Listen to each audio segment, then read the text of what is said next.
diawali dengan penampilan siswa SD, SMP, dan SMA Soholunto dalam rangkaian kegiatan ini.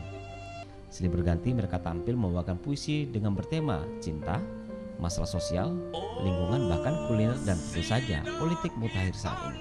Para penampil memiliki ciri dan gaya sendiri, mulai dari solo, musikalisasi puisi, bahkan puisi menari. Di akhir penampilan, para penyair membuat antologi puisi dengan tema Batu Runcing dan mereka bawakan secara bersama, sebuah penampilan yang luar biasa. Batu Runcing adalah destinasi wisata terbaru di kota Soholunto. Rencananya akan ditata sebagai geopark. Di sini juga akan menjadi pentas untuk event budaya dan seni.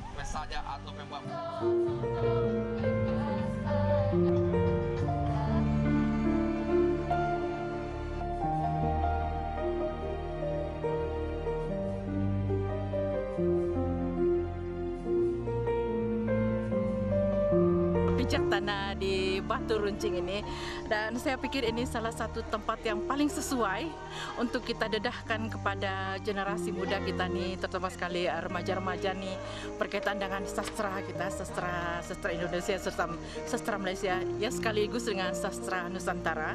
Sebab keadaan seperti ini berlatarkan alam sekitar ini, pertama dia boleh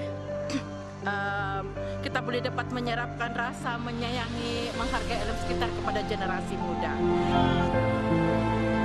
Mereka juga pengemis yang meminta-minta untuk dipilih. Mereka mirip rambutan dan durian. Pada musimnya saja.